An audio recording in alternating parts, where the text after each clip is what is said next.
बिस्मिल्लाहिर्रहमानिर्रहीम। अस्सलाम वालेकुम डियर स्टूडेंट्स। आज का जो हमारा टॉपिक है वो है एफएससी पार्ट सेकंड केमिस्ट्री का, और चैप्टर 7 हमने स्टार्ट करना है ऑर्गेनिक केमिस्ट्री को। और आज का जो हमारा लेक्चर है वो है इंट्रोडक्शन टू ऑर्गेनिक केमिस्ट्री, कि ऑर्गेनिक केमिस्ट्री की इब्तिदा जो है वो कब हुई, कैसे हुई, उसमें रिलेटेड जो ऑर्गेनिक कंपाउंड्स हैं उसको हमने स्टडी करना है। इससे रिलेटेड वाइटल फोर्स थ्योरी क्या है उसको हमने स्टडी करना है, और इससे रिलेटेड एक दो शॉर्ट क्वेश्चन है उसको हमने स्टडी करना है। तो स्टूडेंट्स, हमारे पास जो है ऑर्गेनिक केमिस्ट्री की इब्तिदा जो है वो कब से हुई। इनिशियली अगर हम बात करें इब्तदाई तौर पर, आज से 200 साल पहले की बात है कि कंपाउंड जो थे उनको क्लासीफाई किया जाता था उनकी सोर्सेज की बुनियाद पे, उनके ओरिजिन बेस्ड, कि आपके पास जितने भी कंपाउंड्स हैं केमिस्ट्री में वो किस चीज़ से, उनका सोर्स क्या है, किस चीज़ से, और वो कैसे हासिल हो रहे हैं। तो ऑर्गेनिक कंपाउंड को क्लासीफाई किया गया दो तरह से, कि आपके पास कंपाउंड जो हैं वो दो तरह के होते हैं। एक होते हैं ऑर्गेनिक कंपाउंड और दूसरे होते हैं इनऑर्गेनिक कंपाउंड।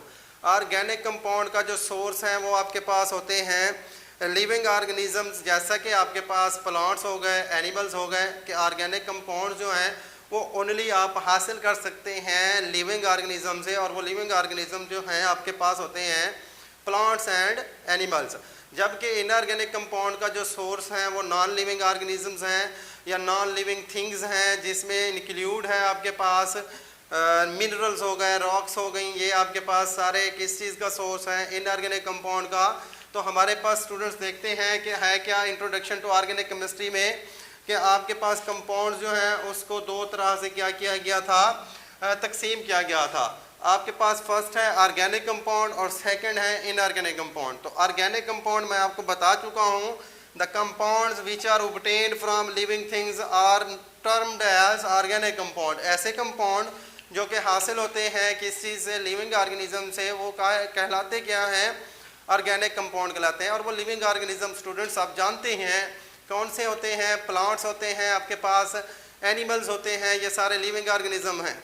मैं आपको एक कॉमन सी एग्जांपल देता चलता हूँ कि हमारे पास स्टूडेंट्स आप देखते हैं विटामिन्स हो गए, कार्बोहाइड्रेट्स हो गए, लिपिड्स हो गए, इसी तरह आपके पास प्रोटीन्स हो गए। ये कॉमन नाम है जो आप अपनी डेली लाइफ में इन चीज़ों को यूज़ भी करते हैं और सुनते भी हैं। ये सारे के सारे आप सोच रहे होंगे क्या हैं।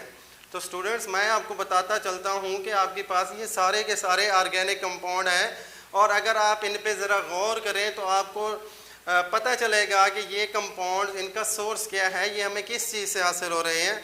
आप खुद ब खुद ही ऑब्ज़र्व कर सकते हैं कि ये कंपाउंड जो हैं हमें हासिल हो रहे हैं या तो प्लांट से या फिर एनिमल से। इसी तरह अगर हम बात करें इनऑर्गेनिक कंपाउंड की, तो वो आपके पास नॉन लिविंग थिंग से हमें हासिल होते हैं। इसकी कॉमन एग्जांपल रॉक साल्ट है आपके पास, या कॉमन साल्ट जिसको आप घरों में भी यूज़ करते हैं, वो एक मिनरल है। मतलब कि ये आपके पास लिविंग ऑर्गेनिज्म से हासिल नहीं होता। तो इस तरह के कंपाउंड जो हैं वो क्या कहलाते हैं, इनऑर्गेनिक कंपाउंड। जबकि ऑर्गेनिक कंपाउंड की अगर मैं आपको डेफिनेशन बताऊं तो ऑर्गेनिक कंपाउंड ऐसे कंपाउंड होते हैं जिसमें आपके पास कार्बन और हाइड्रोजन इसेंशियल एलिमेंट के तौर पर मौजूद होते हैं। जबकि इनऑर्गेनिक कंपाउंड की अगर हम बात करें तो इनऑर्गेनिक कंपाउंड में कार्बन और हाइड्रोजन के अलावा बाकी जितने भी एटम्स हैं उसके कंपाउंड्स जो होंगे वो इनऑर्गेनिक कंपाउंड्स होंगे। ये डिफरेंस है, मैं आपको बता रहा हूँ, आप इस पे गौर करें ज़रा। अब हम बात करेंगे इनऑर्गेनिक कंपाउंड की। Compounds obtained from non living things are termed as inorganic compound, जो कि हासिल होते हैं किससे, नॉन लिविंग थिंग से, वो क्या होंगे, इनऑर्गेनिक कंपाउंड होंगे। तो इसी तरह हमारे पास इसमें लाइक मिनरल्स, इसकी एग्जांपल में आ गया है इनऑर्गेनिक कंपाउंड्स की, मिनरल से हासिल होने वाले जितने भी कंपाउंड हैं। और जबकि अगर हम ऑर्गेनिक की एग्जांपल की बात करें तो इसमें हमारे पास है like animals and plants. Animals और प्लांट से हासिल होने वाले जितने भी कंपाउंड होंगे, मैं बता चुका हूँ, आप घरों में यूज़ करते हैं बटर, मक्खन को। तो मक्खन जो है बेसिकली वो क्या है, वो आपके पास फैट्स हैं, वो हासिल हो रहे हैं किससे, एनिमल से। वो एनिमल से हासिल होने वाला फैट जो है वो सारे का सारा कंटेन करता है किस चीज़ को, ऑर्गेनिक कंपाउंड्स को। मीन कि आपके पास फैट्स और ऑर्गेनिक कंपाउंड। तो ये आपके पास सोर्स क्या हुआ उसका, ऑर्गेनिक कंपाउंड का, एनिमल्स हुए सोर्स। तो इसी तरह अगर हम बात करें क्या ऑर्गेनिक कंपाउंड जो हैं वो आर्टिफिशियली या लेबॉर्ट्री में तैयार किए जा सकते हैं? तो स्टूडेंट्स आप क्या सोच रहे हैं, क्या हो सकते हैं? नहीं, ऑर्गेनिक कंपाउंड्स को लेबॉर्ट्री में तैयार नहीं किया जा सकता। ये इनिशियली कंसेप्ट था, मतलब कि इब्तदाई तौर पर यह जाना जाता था organic compound can not be prepared in the laboratory. क्यों? जो साइंटिस्ट थे वो सोचते थे कि ऑर्गेनिक कंपाउंड जो है इनको लेबॉर्ट्री में तैयार नहीं किया जा सकता, बल्कि इनको बनाने के लिए एक मिस्टीरियस फोर्स की ज़रूरत होती है जो कि मौजूद होती है एनिमल्स की बॉडी में, लिविंग ऑर्गेनिजम्स की बॉडी में। और उस फोर्स को साइंसदान कहते थे क्या? वाइटल फोर्स, जिसको इंट्रोड्यूस करवाया था किसने? जैकब बेrzelius ने, कि ये आपके पास क्या कहलाएगी? वाइटल फोर्स कहलाएगी। इसके इन्फ्लुएंस में किस चीज़ की फॉर्मेशन होगी? ऑर्गेनिक कंपाउंड की, अदरवाइज ऑर्गेनिक कंपाउंड तैयार नहीं हो सकते। तो इसी तरह आपके पास वाइटल फोर्स की हम बात करते हैं कि हमारे पास व्हाट इज़ वाइटल फोर्स। मैंने लिखा हुआ है कि वाइटल फोर्स क्या होती है। The organic compound, vital force के मुताबिक क्या था कि ऑर्गेनिक कंपाउंड्स, हमारे पास ऑर्गेनिक कंपाउंड्स जो हैं can not be prepared in the laboratory, they only prepared under the mysterious force called vital force। तो क्या कहा गया कि organic compound cannot be prepared in the laboratory, they are only prepared under the mysterious force called vital force। कि vital force के according हुआ क्या कि ऑर्गेनिक कंपाउंड किस में तैयार नहीं हो सकते? लेबॉर्ट्री में। कहाँ पर तैयार हो सकते हैं? Under the mysterious force. और वो मिस्टीरियस फोर्स कहाँ पर होती है? लिविंग ऑर्गेनिजम्स की बॉडी में मौजूद होती है। अगर हम नेक्स्ट बात करें तो स्टूडेंट्स मैं आपको बताता चलूँ, ये जो हमारे पास क्रूड ऑयल है, गैसोलीन है, कोल है, ये सब ऑर्गेनिक कंपाउंड्स का सोर्स हैं। इसमें मिलियंस ऑफ ऑर्गेनिक कंपाउंड्स जो हैं वो मौजूद होते हैं। तो ये कैसे इनकी फॉर्मेशन होती है?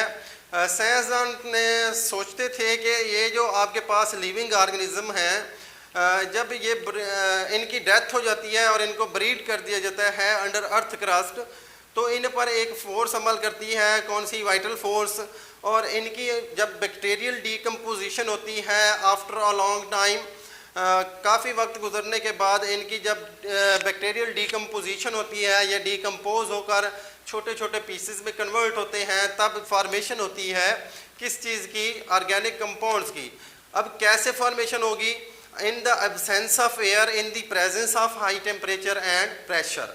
अब कैसे आपके पास ऑर्गेनिक कंपाउंड फॉर्म्ड होंगे? जब आप हाई टेम्परेचर देंगे, हाई प्रेशर देंगे, और in the absence of air, कि जब लिविंग ऑर्गेनिज्म की डेथ हो उसको ब्रीड कर दिया जाए अंडर अर्थ क्रस्ट, उस पर वाइटल फोर्स अमल करती है, बैक्टीरियल डीकम्पोजिशन होती है और आपके पास फॉर्मेशन होती है किस चीज़ की? ऑर्गेनिक कंपाउंड्स की।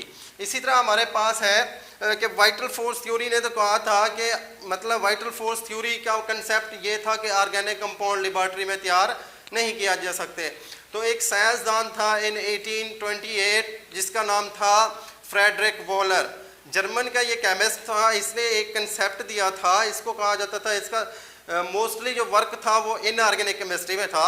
इसने इनऑर्गेनिक केमिस्ट्री में सेवरल जो कंपाउंड थे, इनऑर्गेनिक कंपाउंड, वो डिस्कवर किए थे, जिसमें साइलेन एंड सिलिकॉन नाइट्राइड भी एक कंपाउंड है। दो कंपाउंड हैं जिसको इसने क्या किया था?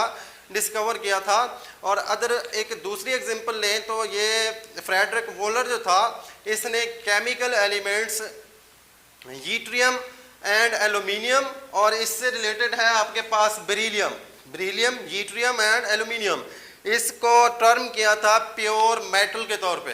किस चीज़ के? प्योर मेटल के तौर पे इसको पहचान दिलाई थी किसने? फ्रेडरिक वॉलर ने। और ये जर्मनी का एक केमिस्ट था। इसने क्या किया? ये वर्क कर रहा था बेसिकली किस चीज़ पे? इनऑर्गेनिक कंपाउंड्स पे। और वो इनऑर्गेनिक कंपाउंड जो था कौन सा था? Ammonium cyanate. क्या था? Ammonium cyanate. उसको वो हीट कर रहा था लेबॉर्ट्री में। तो स्टूडेंट्स हुआ क्या? अमोनियम साइनेट उसको वो लेबॉर्ट्री में जब हीट कर रहा था तो लकली किस चीज़ की फॉर्मेशन हो गई? यूरिया की। उसने नोटिस किया कि अमोनियम साइनेट को गर्म करने से किस चीज़ की फॉर्मेशन हुई? यूरिया की। हमारे पास अमोनियम साइनेट का फार्मूला है NH4CNO। NH4CNO। यहाँ पर ये जो C है इसको आप कार्बन के तौर पर नहीं लेंगे। क्यों? क्योंकि ये CN सायानेट एक आपके पास एटम है, उसका हिस्सा है। अमोनियम सायानेट, उसको ये डेल्टा का मैंने साइन दिया है, मतलब कि हीट कर रहा था। जब हीट किया तो फॉर्मेशन हुई किस चीज़ की? यूरिया की। ये यूरिया का स्ट्रक्चरल फार्मूला है। यूरिया जो कि एक ऑर्गेनिक कंपाउंड है और ये प्रेजेंट होता है इन यूराइन। किस में मौजूद होता है? यूराइन में। तो कैसे फॉर्मेशन हुई स्टूडेंट्स? यहाँ पर गौर करें ज़रा आप, अमोनियम सायानेट को, जब वो अमोनियम सायानेट क्या है? ये एक इनऑर्गेनिक कंपाउंड है, इनऑर्गेनिक कंपाउंड। इससे फॉर्म किया उसने किसको? यूरिया को। और यूरिया जो है वो एक ऑर्गेनिक कंपाउंड है। क्या है जी? Organic compound. तो हुआ क्या आपके पास? Rejection of vital force theory में ये एक शॉर्ट क्वेश्चन बनता है डियर स्टूडेंट्स, इसको आप नोट कर लें कि how vital force theory is rejected. Vital force theory sorry vital force theory की रिजेक्शन कैसे हुई थी? तो ये है आपके पास के एक जर्मन केमिस्ट फ्रेडरिक वोलर, जो कि गर्म कर रहा था एक इनऑर्गेनिक कंपाउंड अमोनियम सायानेट को इन द लेबॉर्ट्री। तो बाई चांस उसके पास फॉर्मेशन हो गई किस चीज़ की? यूरिया की, which is an organic compound. Urea क्या है? ऑर्गेनिक कंपाउंड है। तो इस तरह डिस्कवर कर लिया उसने किस चीज़ को? ऑर्गेनिक कंपाउंड को। और उसने नज़रिया दिया कि आपके पास ऑर्गेनिक कंपाउंड जो हैं उनको लेबॉर्ट्री में प्रिपेयर किया जा सकता है। इसी तरह इन 1945 लेटर ऑन आपके ये था कोल्स, एक केमिस्ट जिसने एसिटिक एसिड को प्रिपेयर किया था लेबॉर्ट्री में। तो उसने भी इसके नज़रिए में मज़ीद वुसअत पैदा कर दी कि आपके पास ये जो ऑर्गेनिक कंपाउंड हैं ये लेबॉर्ट्री में तैयार किए जा सकते हैं। तो हमारे पास नेक्स्ट है कि आपके पास ये जो अमोनियम सायानेट किसने यूज़ किया था? फ्रेडरिक वोलर ने। उसकी फार्मेशन कैसे हुई थी? Formation of ammonium cyanate. तो वो लेबॉर्ट्री में काम कुछ इस तरह से कर रहा था कि उसने रिएक्ट कराया अमोनियम क्लोराइड को पोटाशियम सायानेट के साथ। किसके साथ? अमोनियम क्लोराइड को पोटाशियम सायानेट के साथ। Ammonium which is positive, chloride negative, potassium positive, cyanide negative. तो यहाँ पर एक्सचेंज हुआ पॉजिटिव नेगेटिव का। तो यहाँ पर आपके पास अमोनियम सायानेट और पोटाशियम क्लोराइड, अमोनियम सायानेट की फॉर्मेशन हुई। यहाँ से उसने जब अमोनियम सायानेट को हीट किया तो इसकी फॉर्मेशन हुई यूरिया की। किस चीज़ की जी? यूरिया की फॉर्मेशन हुई। अब हम बात करेंगे कि हमारे पास ऑर्गेनिक केमिस्ट्री की मॉडर्न डेफिनेशन जो है वो क्या होगी। ऑर्गेनिक केमिस्ट्री की जो हमारे पास मॉडर्न डेफिनेशन है वो है the branch of chemistry, the branch of chemistry in which we deal with the study of hydrocarbon, hydrogen and carbon. Hydrocarbon से क्या मुराद है?